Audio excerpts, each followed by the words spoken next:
La Jornada Zacatecas TV, un espacio de libertad.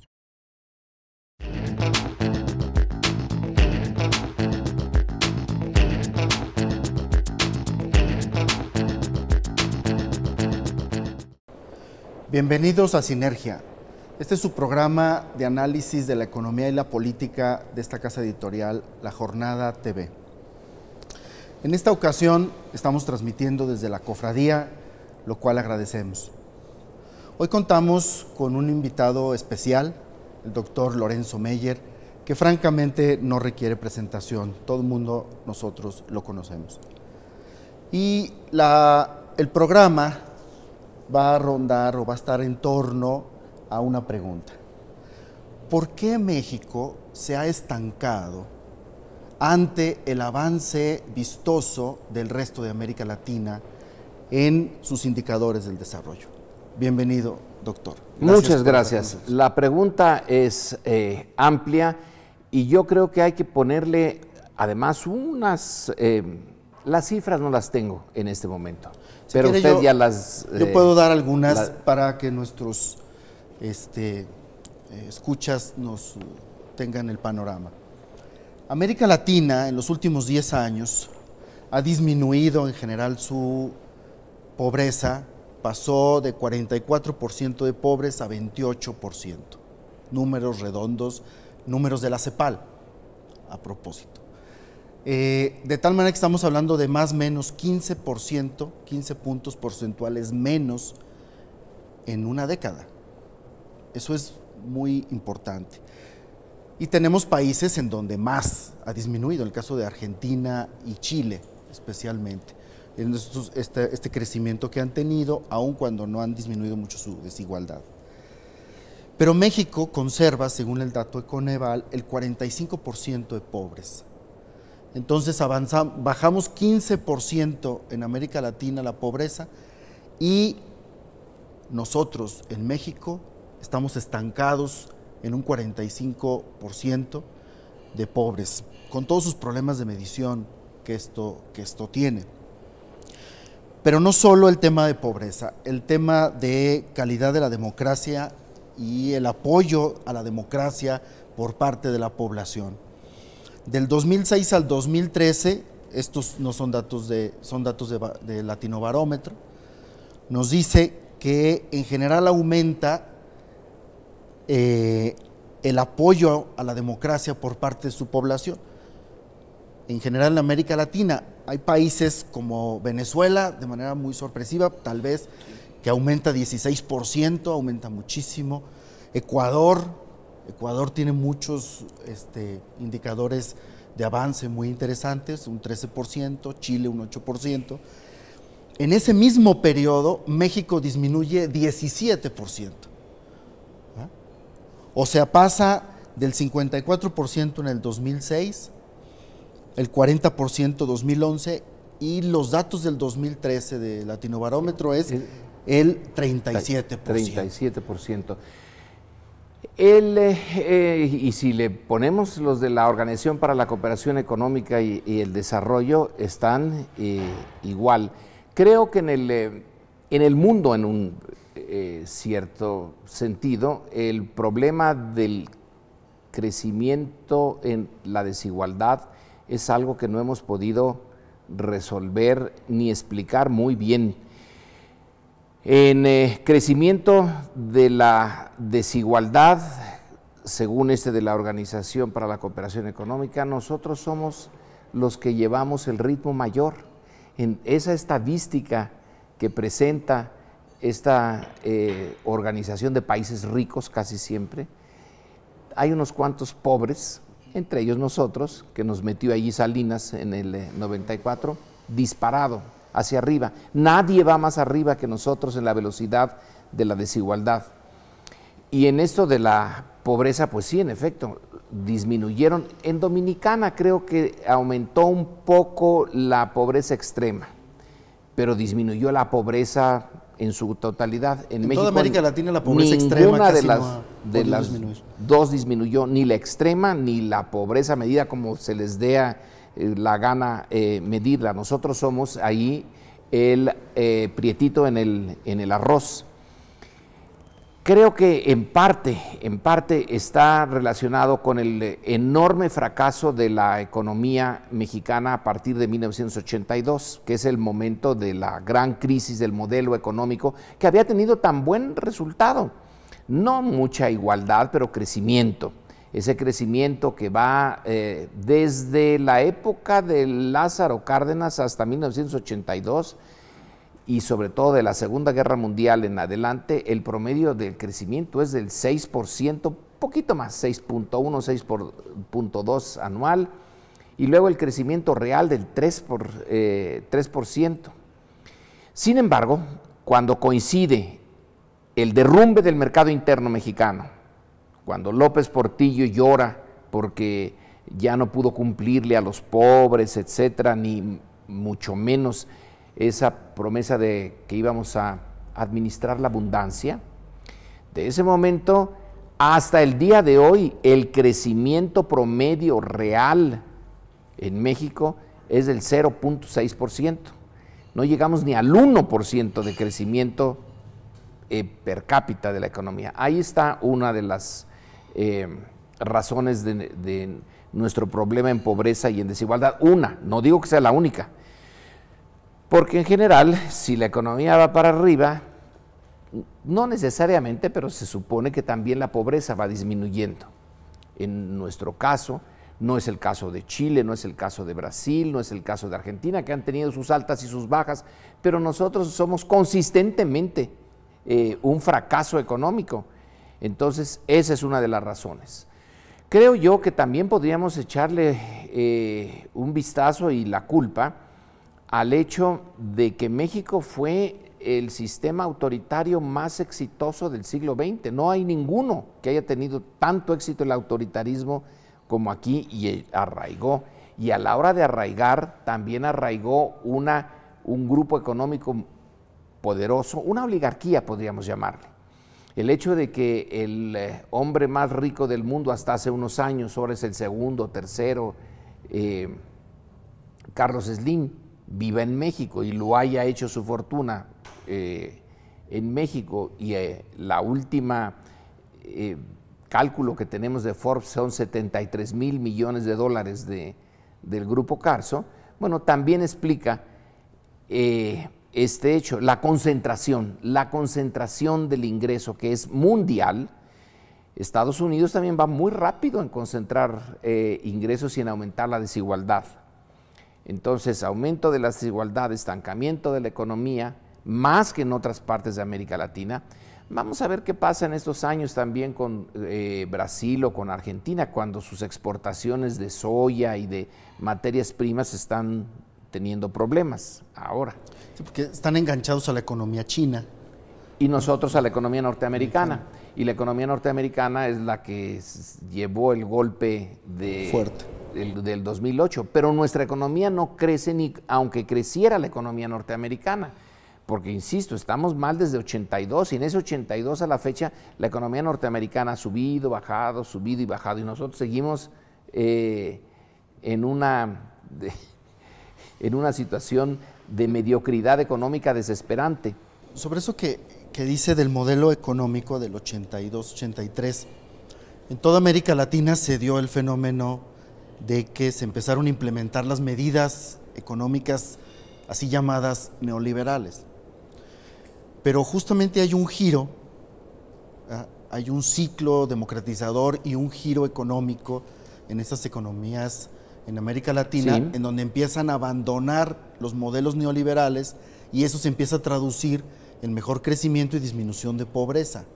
Y nosotros no abandonamos nada. La ortodoxia fue la regla. La ortodoxia que venía de la Madrid en ese momento, en que no sabía qué hacer, pero ya con Salinas se tiene un proyecto, y es el Tratado de Libre Comercio de la América del Norte, que no lo tiene el resto de América Latina, y que Salinas nos lo presentó como un gran logro. Iba a ser la puerta de escape de la crisis mexicana. Nosotros nos íbamos a ir por ahí, y los otros latinoamericanos pobres no tenían esa posibilidad. Resultó al revés. Nosotros nos metimos en una trampa y el resto tuvo más flexibilidad, que nosotros la mantuvimos, la ortodoxia con Zedillo, y luego cuando el PAN llega al poder, resulta que son igualmente ortodoxos.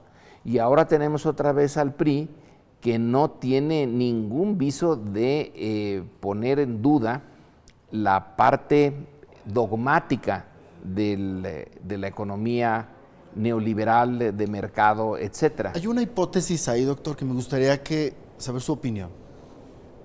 Sobre todo para el caso, tomando como casos Ecuador y Bolivia, en donde tiene sus indicadores, sus movimientos, se han movido sus indicadores de manera muy importante. Tuvieron una alternancia política hacia la izquierda, ¿no? Sí. Digamos, abandonando estos modelos neoliberales, y el resultado ha sido socialmente exitoso, podríamos decir, de acuerdo a sus indicadores. El Uruguay no se diga, tiene el IDH mayor, ¿verdad?, en toda América Latina, y tiene los mejores indicadores que podamos tener. Pero México tuvo una alternancia hacia la derecha, o sea, de neoliberalismo a mayor neoliberalismo. Hay quien tiene la hipótesis de que justamente lo que marca la diferencia entre México y el resto de América Latina es ese tipo de alternancia. Sí, porque hacia la derecha también giró Colombia, o se mantuvo Colombia en la derecha y no ha tenido el desastre que tuvimos nosotros. El Perú sorprendentemente ha tenido uno de los momentos más interesantes en crecimiento económico. No ha tenido un giro tan evidente como Bolivia o Ecuador, pero digamos que está en el centro izquierda. Nosotros tenemos un eje muy pequeñito de Colombia y México como el eje conservador, el eje de derecha. Y de los dos polos de la derecha latinoamericana, nosotros somos los que hemos llevado la peor parte, porque estamos más cerca de los Estados Unidos, estamos más metidos en esa dinámica que el Tratado de Libre Comercio generó y que no hay manera ahora de salirnos. Lo interesante es que desde Estados Unidos ya hay quien cuestiona el modelo con una insistencia mucho mayor que nosotros. Paul Krugman, por ejemplo, el premio Nobel de Economía norteamericano, nos dice una y otra vez que hay que dejar esa ortodoxia, que hay que volver a darle al Estado un papel importante para que se introduzca dentro del mercado y quiebre un poco las tendencias naturales del mercado, que el mercado está hecho para darle más al que más tiene y darle menos al que menos tiene. No está hecho para hacer justicia. El Estado es el que tiene que meterse para darle un cariz distinto, y en México no se ha querido hacer. Seguimos insistiendo en que lo importante son los indicadores macroeconómicos, que no haya inflación, y el que no haya crecimiento parece ser secundario. A los intereses más poderosos de México, a los económicamente más poderosos, sin duda les ha ido muy bien y el modelo neoliberal les ha funcionado estupendo. Y el giro del PRI al PAN es casi una anécdota. Una cifra de Latinobarómetro también dice que en México, de los que ya están muy satisfechos con la economía, es el 16%. Pues sí. Y la insatisfacción con la situación económica y política, sí, Latinobarómetro la capta bien, pero también la capta el ENCUP, la encuesta que la propia Secretaría de Gobernación ha estado haciendo de tiempo en tiempo, capta la decepción mexicana, pero muchísimo.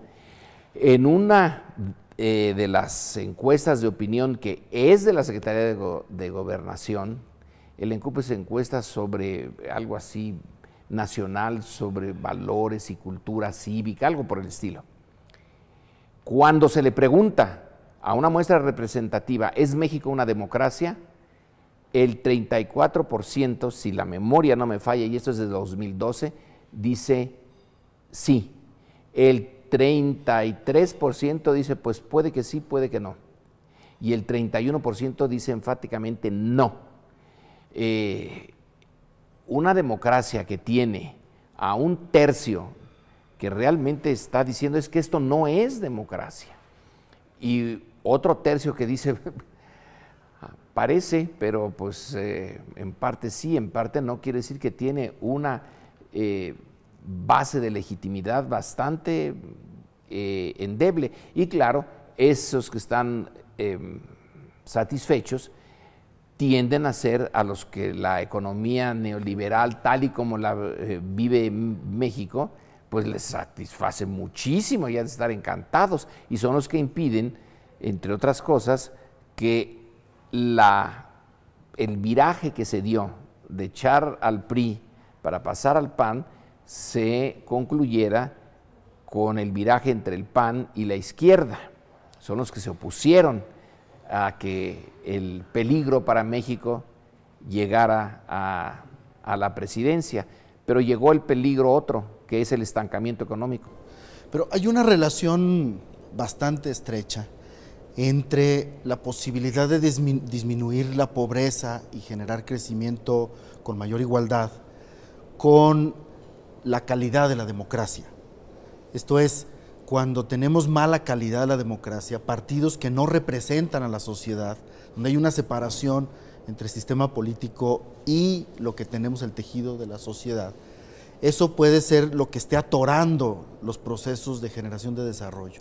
O sea que si no tenemos buena calidad de la democracia, no podemos aspirar a tener mejores indicadores en pobreza y crecimiento. Sí, estoy de acuerdo, aunque el caso de Venezuela me llama muchísimo la atención, porque en la disminución que CEPAL pone de la pobreza, es Venezuela la que más ha disminuido la pobreza, y es la que tiene un problema político ahorita, pero francamente de la patada. Están hechos unas bolas políticamente, y sin embargo, como consecuencia del chavismo y de su política de intervención estatal en los procesos del mercado, realmente se ve según CEPAL, y mire que usted y yo sabemos que CEPAL no es precisamente de izquierda, aunque tampoco es de derecha, es una cosa neutral.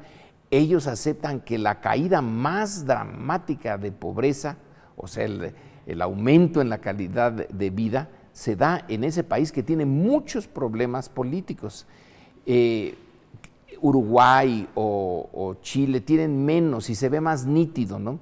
Que los cambios políticos han incidido en una transformación del reparto de la riqueza, metiéndose el Estado a hacer repartirlo. Venezuela tiene cierta característica de excepción por su renta petrolera. Pues nosotros también. Que tiene una de las reservas más grandes del mundo, ¿no? La reserva de Venezuela es así, la de nosotros es así.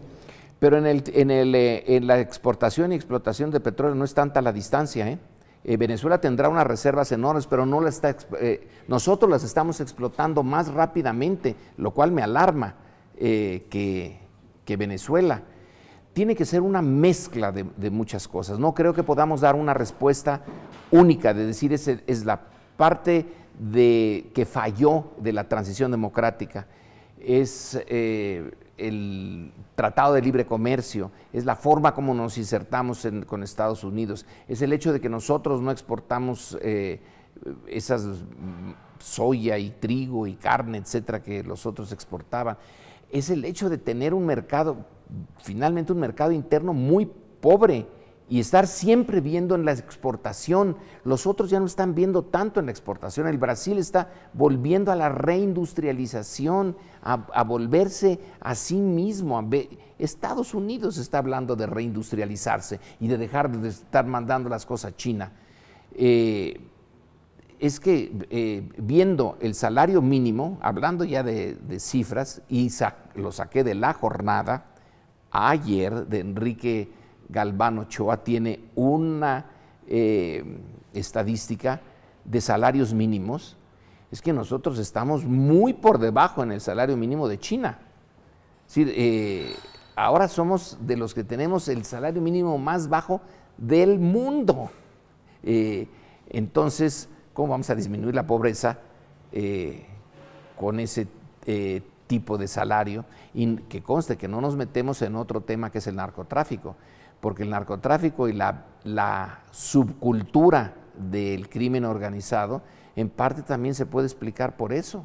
Si no hay opciones en la economía formal neoliberal, en donde el que está abajo se va a quedar abajo por los siglos de los siglos, entonces la salida no hay movilidad social.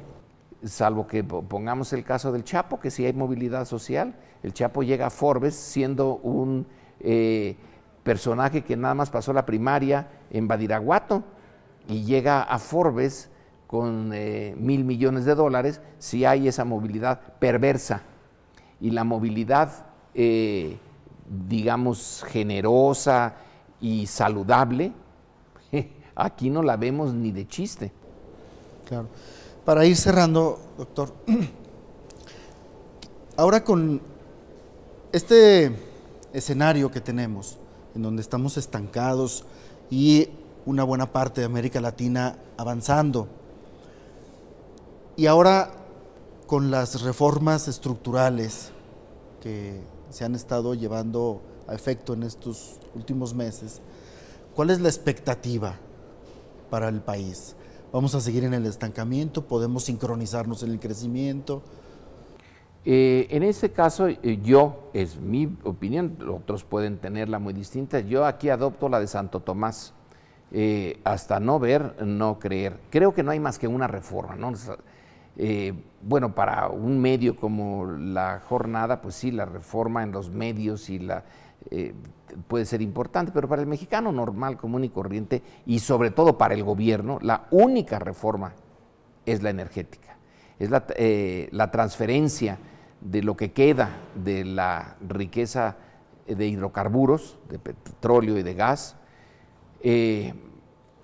privatizarla y pedirle a las empresas internacionales y algunas nacionales que vengan y que se pongan a explotar más rápido un recurso natural no renovable. Lo estamos explotando a una velocidad que yo no sé qué vamos a hacer cuando se nos acabe. Esa es la única reforma en que tienen realmente puestas sus esperanzas, de que haya una especie de milagro externo, que el capital externo llegue y explote a fondo la riqueza petrolera mexicana y nos derrame un tanto al resto de la sociedad. Ya una vez fuimos potencia petrolera y exportamos mucho para la época. Entre 1913, 14, con la Primera Guerra Mundial hasta principios de los años 20, México fue, después de Estados Unidos, el segundo gran exportador de petróleo. ¿Y qué nos dejó eso? ¿Alguien se puede recordar de una riqueza permanente que haya dejado la gran explotación de los recursos petroleros? No. ¿Esta va a ser distinta? Pues como Santo Tomás, hasta no ver, no creer, pero la reforma fiscal, la reforma laboral, la reforma educativa. ¿Y la política? Y la política, ¿cuál reforma política si lo que tenemos es una partidocracia que nada más hace algunos cambios? Pero ya ahorita, en una de las encuestas, ya que estamos hablando de encuestas y de todo, cuando se le pregunta una muestra representativa, ¿el cambio del IFE al INE cree usted que significa algo positivo? Y la mayoría dice que no. La reforma política ya dejémosla, la partidocracia es fuerte y va a seguir, porque ella es la que tiene que aprobar la reforma, no se va a suicidar. Entonces lo que van a hacer es cambiarlo un poquito, pero van a seguir teniendo estos tres grandes partidos el monopolio de la vida política formal, institucional. El chiste está en que la sociedad mexicana pueda actuar fuera de ese monopolio. Bueno, para terminar, me gustaría hacerle una pregunta que seguramente le han hecho mucho. ¿Qué tendría pues que ocurrir en el país para que realmente nos pudiéramos sincronizar con el resto de América Latina? No, la pregunta se la han hecho yo creo que la mayoría de los mexicanos que han pensado en el tema político, y yo todavía no encuentro la respuesta. La respuesta oficial es muy clara. las reformas estructurales, ese ya es el machote, ya se la dejamos. Si no se recurre a eso, lo que tendría que suceder es un proceso muy lento, y para una persona como yo es tan lento que ya perdió sentido, pero probablemente para alguien que es más joven sí tenga sentido, que es el cambio de la cultura cívica dentro de la sociedad mexicana para que se vaya organizando fuera de los partidos y con movimientos sociales y vaya poniendo presión y más presión a una clase política que se va a resistir.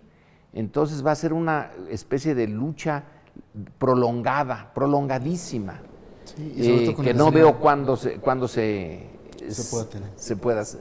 pueda llegar a un buen fin. Sobre todo porque tenemos estudios sobre participación también con panoramas nada agradables, ¿ah? El 70% de los jóvenes no han pertenecido, no han participado en ningún tipo de organización civil o política. Y sin embargo pueden hacerlo muy rápido. El Yo Soy 132 salió de la noche a la mañana. Una explosión.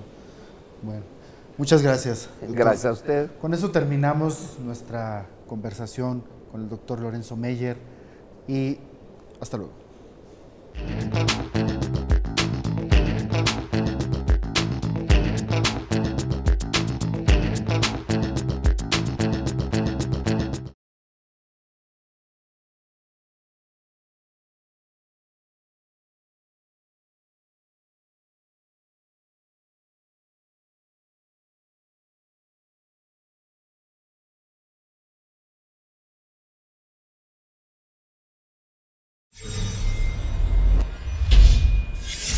La Jornada Zacatecas TV, un espacio de libertad.